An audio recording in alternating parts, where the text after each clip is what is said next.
سیدنا صدیق اکبر رضی اللہ تعالی عنہ کا نام ابو بکر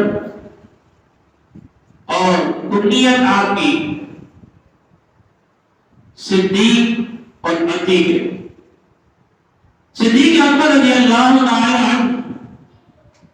کے والد گرامی کا نام ابو طاہر اور آپ کی والدہ کا نام ام خیر سلمہ ہے۔ عمر رضی اللہ تعالی عنہ کی جب ولادت و سعادت ہوئی اور اس سے قبل کہ آپ رضی اللہ تعالی عنہ کے ہاں بیٹے پیدا نہیں ہوا کرتے تھے، تو آپ کی والدہ مائدہ نے یہ نظر مانی کہ باپ پروردگار اگر تو مجھے بیٹا عطا کرے گا تو اس کا نام اپنے کعب رکھے گی، اور جب آپ کی ولادت ہوئی تو یہ نام رکھا گیا۔ بعد میں آپ کی جب چند برس کے ہوئے تو آپ کے والد آپ کو بتخانے میں لے کر گئے، آپ سے فرمانے لگے آپ کے والد یہ ہمارے خدا نے ان کی تعظیم و احترام کرو، تو آپ خاموش رہے اور آپ کو اس بتخانے میں چھوڑ کر باہر تشریف لے گئے۔ تو آپ رضی اللہ تعالی عنہ پاکیزہ صورت پاکیزہ فکر رکھنے والے آپ مجھ سے مخاطب ہو کر فرماتے ہیں کہ میں بھوکا ہوں، مجھے کھانا کھلاؤ۔ اب مجھ سے کوئی جواب نہ آیا۔ پھر آپ نے کہا میں ننگا ہوں، مجھے کپڑے پہناؤ، کوئی جواب نہیں آیا۔ پھر کہا میں تمہیں مارتا ہوں، تم اپنے کو بچاؤ، تو آپ نے ایک زوردار پتھر اٹھا کر مجھ پر مارا جو گر گیا، جس کی گرنے کی آواز ان کے والد محترم نے جب سنی تو وہ خانے میں تشریف لائے۔ کہا بیٹا یہ کیا کیا ہے؟ کہا جو دیکھ رہے ہو وہی کیا۔ والد کو برا لگا اور اپنی اہلیہ کے پاس لے گئے، ان کی والدہ محترمہ کے پاس، اور کہنے لگے آج انہوں نے اپنے خداؤں کے ساتھ یہ معاملہ کیا ہے۔ تو آپ کی والدہ محترمہ فرمانے لگی کہ دراصل جب یہ پیدائش ہوئی تھی تو اس وقت ایک آواز آپ کے غیب سے سنائی دی تھی، وہ یہ تھی کہ یہ آزاد ہے اور اسے آزاد چھوڑ دیا جائے، جس سبب آپ کا نام کے ساتھ کا لقب عتیق پڑ گیا، اور عتیق کے معنی آزاد کے، اور اس لیے کہ اکبر رضی اللہ تعالی عنہ کو بچپن ہی سے جوانی میں پھر اس کے بعد تجارت میں آپ رضی اللہ تعالی عنہ نے اسلام لانے سے قبل میں نہ شراب بھی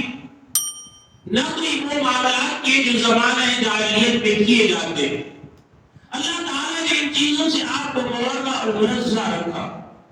آپ کو ان چیزوں سے اللہ تعالیٰ نے محفوظ رکھا۔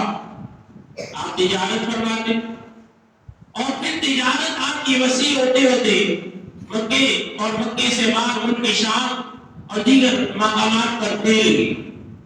اور پھر آپ نے اللہ تعالیٰ نے آپ کو یہ منصب عطا کیا قریش میں کہ آپ کے ہاں کوئی قتل ہو جاتا تو اس کا فیصلہ صدیق اکبر رضی اللہ تعالی عنہ فرماتے، اور جو آپ فیصلہ فرما دیتے تو کوئی اسے نظر نہیں کیا کرتا کہ جو فیصلہ صدیق اکبر رضی اللہ تعالی عنہ نے فرما دیا ہے وہ درست ہے۔ درحال کہ آپ تجارت کی غرض سے ان کی شام تشریف لے گئے، وہاں آپ نے خواب دیکھا، اور وہ خواب دیکھنے کے بعد ایک راہب سے بیان کیا، تو راہب نے کہا کہ یہ بتاؤ آپ کہاں کے رہنے والے ہو؟ کہا کہ میں شہر مکہ کا رہنے والا ہوں۔ پھر کہا کہ آپ یہاں کیوں کر تشریف لائے ہو؟ کہا تجارت کی غرض سے تشریف لایا۔ تو اس خواب کی تعبیر یہ بتائی اس راہب نے کہ تمہارے یہاں شہر مکہ میں ایک شخص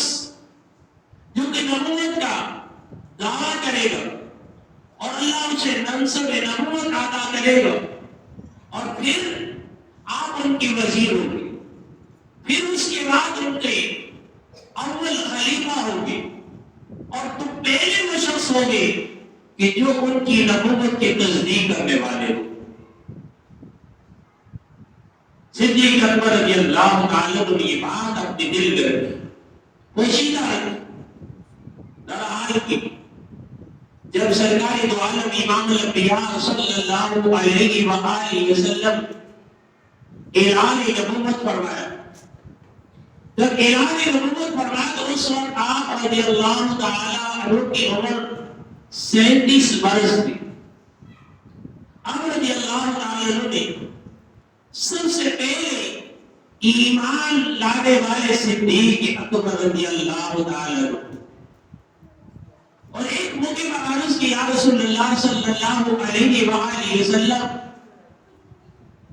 اللہ نے آپ کو نبوت سے سرفراز کیا ہے،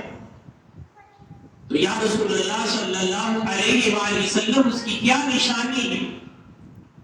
تو صدیق اکبر رضی اللہ تعالیٰ عنہ نے عرض کرنے پر سرکار دو عالم امام الانبیاء صلی اللہ علیہ وآلہ وسلم نے ارشاد فرمایا کہ جو تم نے ملک شام میں خواب دیکھا اور اس خواب کی تعبیر ابراہیم سے پوچھی تھی،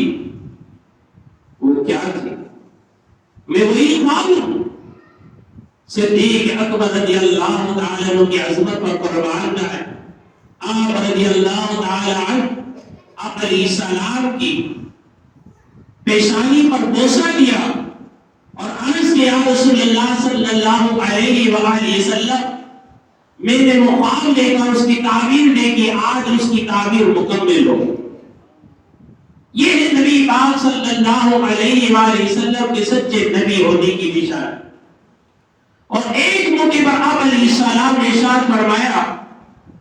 کہ میں نے جس پر بھی اسلام پیش کیا اس نے دلیل طلب کی،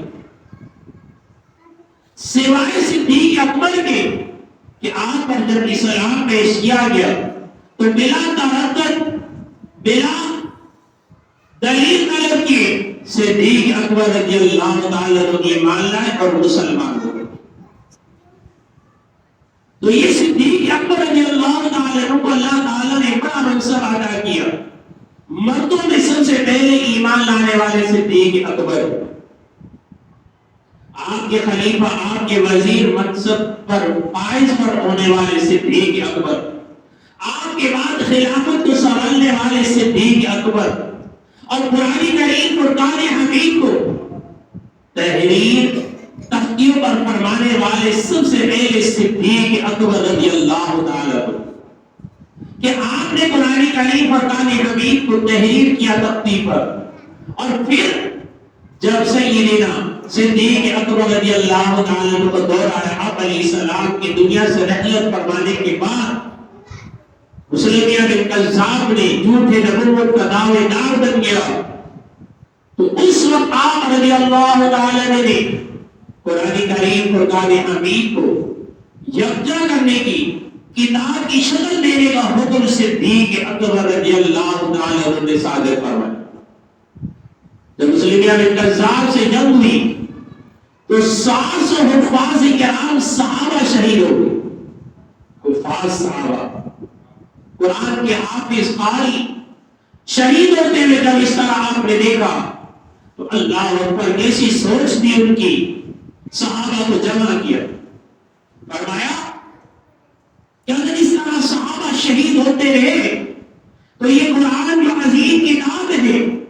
یہ صحب سے رہ جائے گی اور آنے والے لوگوں تک یہ محفوظ نہ ہو سکے گی، لہذا اسے سب مل کر جمع ہو جاؤ۔ سیدنا عثمان غنی رضی اللہ تعالیٰ عنہ کی آپ نے ذمہ داری ڈالی، اور سیدنا عثمان غنی رضی اللہ تعالیٰ عنہ کی سربراہی میں یہ قرآن جمع کیا گیا، اور جمع کرنے کے بعد کتاب کی شکل دی اور پھر اسے مختلف ممالک میں بھیج دیا گیا، تاکہ اگر ایک اسلامی ملک سے قرآن اگر ضائع ہو جاتا ہے دوسرے ملک والوں کے پاس محفوظ، اگر دوسرے ملک والوں میں اس کے پاس سے ضائع ہو جاتا ہے تو تیسرے ملک والوں کے پاس محفوظ ہو۔ گویا اس طرح سے یہ قرآن مسلمانوں آج جو الحمد سے لے کر والناس تک آپ اور ہم سب کے گھروں میں ہم سب کے پاس موجود ہے یہ قرآن، یہ صدیق اکبر رضی اللہ تعالی عنہ کی مہربانی کہ آپ نے یہ حکم صادر فرما کر یہ قرآن یکجا کیا اور آج محفوظ ہو کر یہ ہم تک جو پہنچا یہ صدیق اکبر رضی اللہ تعالی عنہ کی مہربانی۔